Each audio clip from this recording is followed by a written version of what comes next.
looking at the beautiful blue waters of Fossil Creek, and you don't need much imagination to see it as a wild and scenic river. And now it officially has that title.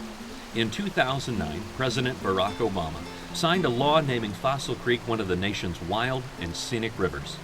A portion of the Verde River is the only other Arizona waterway to carry that designation. The Wild and Scenic River designation protects riverside land along both sides of the river corridor, blocks dams and other harmful water projects, and preserves a river's free-flowing nature. Considering the way Fossil Creek looks today, it's hard to imagine that only a few years ago, most of its flow was diverted to turn the turbines in two 100-year-old power plants. The Childs and the Irving plants were modern marvels of their day when roads were in short supply and all the work was done by hand.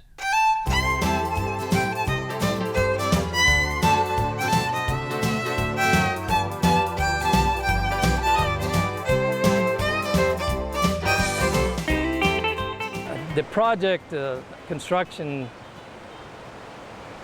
of that magnitude had to be pretty daunting because, as you can see, this whole area there were no roads. All there was a big long canyon with lots of water running through it. So all of the equipment that was brought in, the labor was brought in on horseback and mule trains and that sort of thing. The two plants were still producing about 4 megawatts of power in 1999 when Arizona Public Service decided voluntarily to shut down operation on the creek and decommission the plants. Several years of planning and preparation were required before restoration of the river could begin. The Arizona Game and Fish Department worked hand in hand with many other agencies, including the Bureau of Reclamation, U.S. Fish and Wildlife, and U.S. Forest Service on a native fish restoration project in advance of the return of full water flows. But restoring full flows to Fossil Creek meant more than just shutting down the plants and opening the spigot. The native fish restoration project took years to plan and included building a barrier about 2/3 the way down the river to keep non-native fish from swimming too far upstream.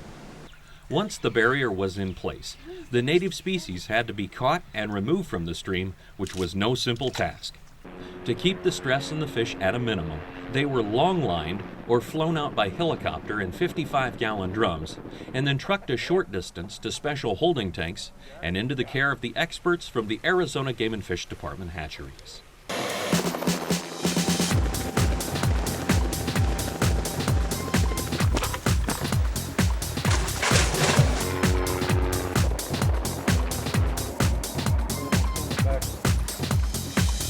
The native fish that were salvaged include speckled dace, round-tailed chub, sonora, and desert suckers. After Fossil Creek had been cleared of the non-native species that were a threat to the native fish, the process was reversed and the salvaged fish were returned to the creek as quickly as possible. In June of 2005, the diversion dam was officially closed and Fossil Creek began to roar back to life.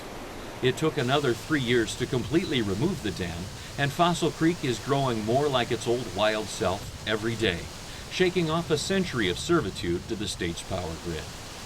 Prior to having 95% of its flow diverted to the power plants, Fossil Creek supported a distinctive aquatic ecosystem.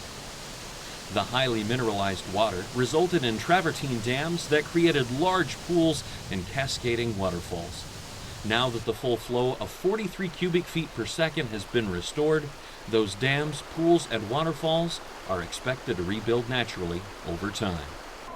With tourists already flocking to the creek to play in the cool water, APS began the less glamorous job of removing the remains of the power plants. We shut down in June of 2005 with a proposed schedule of almost 5 years.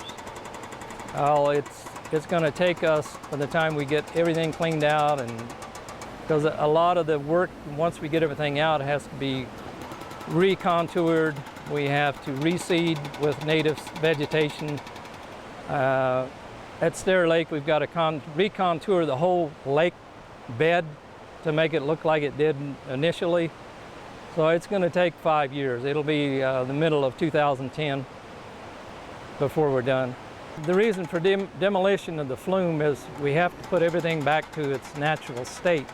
The wood flume that we're taking out up above Irving is on, it's like railroad tie timbers, and it's all on trestle. It's a little more hazardous, and it has to be taken out because of that, because we have a lot of tourists come into this area and it's not safe to leave it there.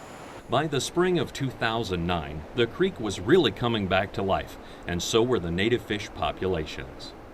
We're down here sampling the fish in Fossil Creek. It's index sampling, just trying to get an idea of what's in here. Specifically, we're looking at chub, and so we've got an index of the relative abundance of chub that we're trying to get right now. Scott and his crew placed 60 nets along different sections of the creek. Then they measured and checked each fish before releasing it back into the swift-moving water. 1-4-1. We've got hoop nets that are baited, and they're placed in random locations, and we're making the assumptions that those hoop nets are capturing a fraction of the fish and that fraction remains stable. And so you end up with an index of abundance, not an actual abundance of fish. The Arizona Game and Fish Department closed Fossil Creek to fishing in 2005 to give the natives a chance to come back, and they've recovered so well that in October 2009, the creek will become the country's first blue ribbon catch and release roundtail chub fishery. There are a lot of very small fish in here, but there are some large chub. The tricky part's going to be trying to get your fly or barbless hook lure past the small fish to the big fish, because there are a lot of chub in here and they are incredibly naive. It's going to be very easy fishing for at least a while. But you're looking at the largest chub, maybe 12, 14 inches. But there's a lot of chub in here between 6 and 9 inches. Fossil Creek is fed by a spring with a constant year-round flow, and it cuts through 2 national forests as it meanders 17 miles from its headwaters, just below the Mogollon Rim, to where it empties into the Verde River. The journey to return this river to its natural state has been a long but satisfying one for all the partners involved. This is just sort of the completion of a project that was started many, many years ago, and it's very exciting to sort of have closure with this particular stream. A lot of people have worked very hard to try to get to this point.